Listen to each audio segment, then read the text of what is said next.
Hi, my name's John Gray. I'm Roger Levy, welcome to HomeTruths.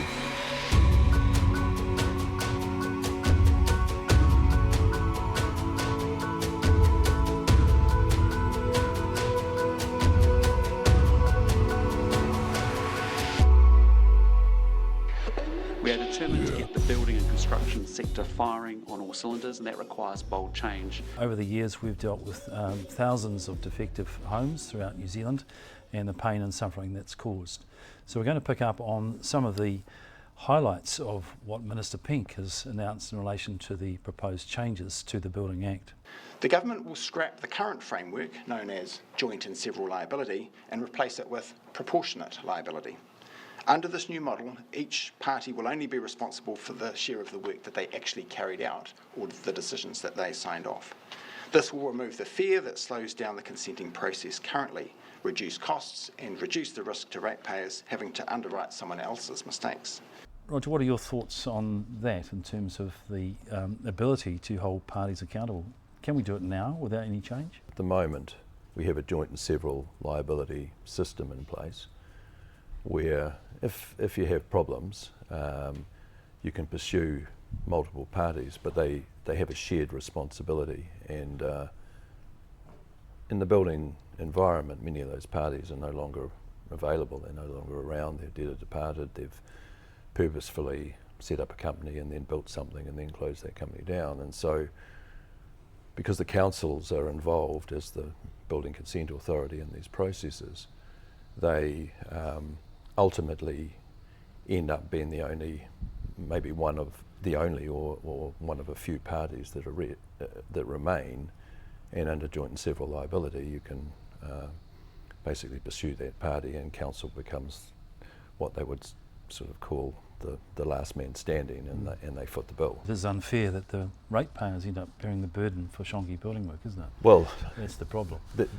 That's true, but the thing we have to be careful about, and as we make these changes, is where that liability ends up landing, or the cost ends up landing, and it certainly wouldn't be fair that it ended up on the consumer, the homeowner, who has no real control over the construction, the quality of construction, and may not even know the parties that were involved in the construction. The problems with joint and several come when you don't have all the parties around the table, and that's when council then has to step in as the last man standing. But if they were all there, you would have the whole, and you could pursue it in that way. So really, this issue around joint and several and proportional, since you and I have been doing this is what, the fourth time it's been looked at, I think? Yes, and every time the Law Commission has said don't do it, don't change, or don't veer away from joint and several liability.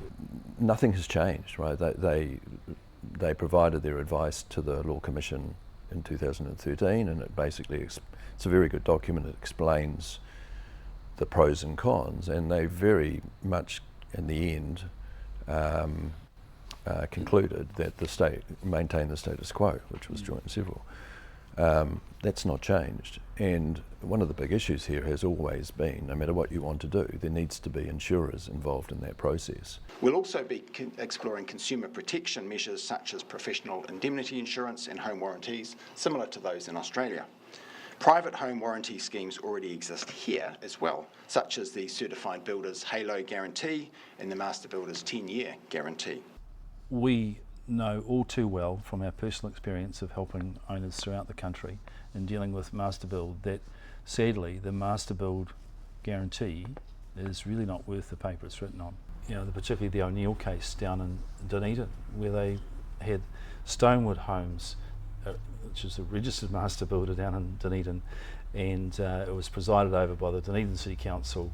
They spent $900,000 on a house that can't be fixed. It is so badly built.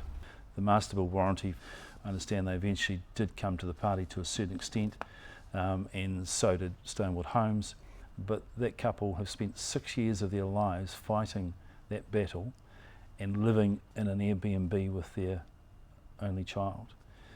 And now they're going to get into their home once it's completed, and will have paid an additional probably $300,000 towards rebuilding the home they should have got in the first place. But 6 years, Roger, And so that master build warranty, I mean, was just a joke. How would that have worked if there was an insurance-backed warranty in place? The consumer would make a claim, and again, the warranty company would tap the builder on the shoulder, so you go back and fix it, and if you don't, we will do it and pay for it, and then the insurer then will go after the builder. And of course, as rightly it would be, the builder would never get cover again. What concrete action is the government taking against cowboy builders and developers? Would you consider bringing in criminal penalties? Well, we've already indicated and Cabinet's agreed that the penalties are increasing, but also within the system design we're connecting up the ability of the practitioner boards, which are the licensing authority but also the disciplinary function, to hold those to account. In some cases there isn't a code of ethics against which they can hold practitioners accountable. There aren't always reports for poor quality or unethical building work that gets reported to them by the councils doing the work. And then finally, in terms of making sure that we have the occupational licensing, you know, the importance is that we've got a system where if we trust people who are worthy of that trust and that respect, the experience, the qualification, the track record, then we can actually rely on that meaningfully, and actually that will help shift the incentives in the system for people to do good quality work. The licensed building practitioner regime was sort of set up to try and improve quality and ensure that the people that were building had the right set of skills. That really hasn't achieved the outcome that it was intended for, has it? No, and it's really hard to get to the bottom of why it hasn't functioned as well as it should. But a couple of the cases that I've seen, one related to a master build company, Penny Homes, a home design and build company that's set up down in Christchurch after the Canterbury earthquakes. And I was helping the young couple that had a long battle with their insurers over the loss of their home, and they eventually got some satisfaction when their insurer said, right, we're going to build your new home, we're going to contract Penny Homes to do a design and build, and Hawkins Construction will do the project management. Well, that was an abject disaster. The builder was found to be grossly incompetent, which was a good outcome, and they removed his licence and told him he couldn't reapply until he did, he couldn't reapply for 3 years, and he had to do further training. But then on appeal, that was overturned, and they decided, oh, the poor chap he has to earn a living, so we'll give him his licence back and he can just build foundations. I wouldn't have allowed that guy to have built a kennel for my dog, but that's a good example of, again, master build company. The master build warranty didn't kick in because Penny Homes went into liquidation. It turned out that they hadn't passed on the fee for the master build warranty, and then the project manager from Hawkins had signed all the QA documents and actually hadn't been on site. And so there are a whole range of issues that even then the building practitioner board didn't sort of sit back and go, well, actually there's more to the story than just the builder who got it wrong. These companies have an air of respectability, master build, a big company, but they liquidated just like that and disappeared. We hear a lot about there only being a few failures. One failure is one failure too many when it causes the pain and anxiety that these problems create for good New Zealand families who deserve much, much better from the building industry. Yeah, and I mean, one thing we heard talked about a lot is we don't want another leaky building crisis. Yeah. But in reality, what we're dealing with here is a continuation of the same issue. In the start, it showed up as leaks in buildings, but really it was defective building because Absolutely. the system wasn't working properly. Yep.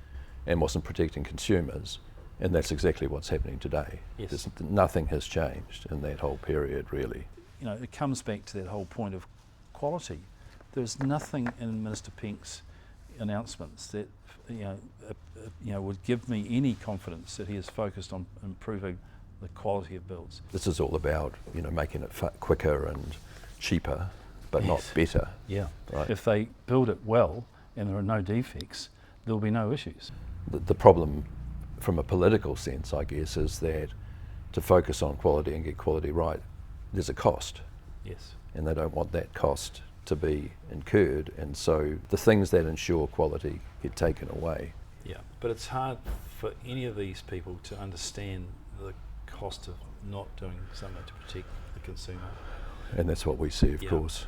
Right now, councils are understandably hesitant to sign off on consents and inspections because they can be held fully liable for every defect in a build, even when most of the fault lies elsewhere. This often happens when one of the parties responsible cannot or will not pay for repairs. For example, if a business goes bust or chooses to walk away by filing for insolvency. There's this impression that council is doing this because they have liability, and so Yeah. therefore they're going to belts and brace everything. But in reality, they're just trying to get a good set of documents put together. That's right.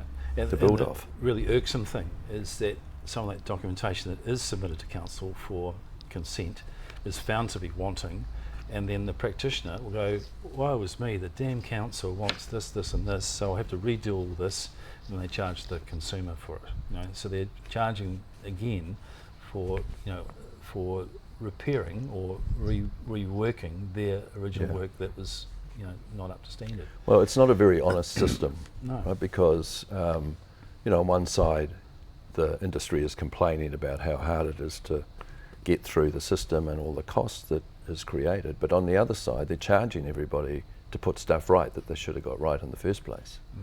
And so, you know, you've kind of you really have to go back to first principles. A 2018 report estimated that councils paid an extra $330 million over 10 years for defects for which they were not responsible. That's money that could have gone into local services and infrastructure. If they weren't negligent, they would never be attached to a claim. You know, so there is some culpability for what they have done, and we have seen many, many cases over the years where, you know, the inspections have been woeful, or the consenting documentation has been pretty inadequate, and they've approved it. So it goes to the crux of what we have always been expounding is, you know, the crucial consumer protection laws around building and construction. We want to move at pace. Obviously the details are important, but if we are able to have legislation introduced with this framework liability big change signal today into law by the middle of next year, then we've got the intervening period of time to make sure those protections are in place. My worry is that they're going to get to their point, you know, next year, that they're going to go ahead with this law change to introduce proportional liability, but sorry, we can't get insurance in place, so we're not going to have that at all. So it removes the safety net, and it leaves the consumer in a position where they may not, or are highly unlikely to get any compensation for a defective home. That sounds a lot like what happened with the private building certifiers, doesn't it? Where Yes.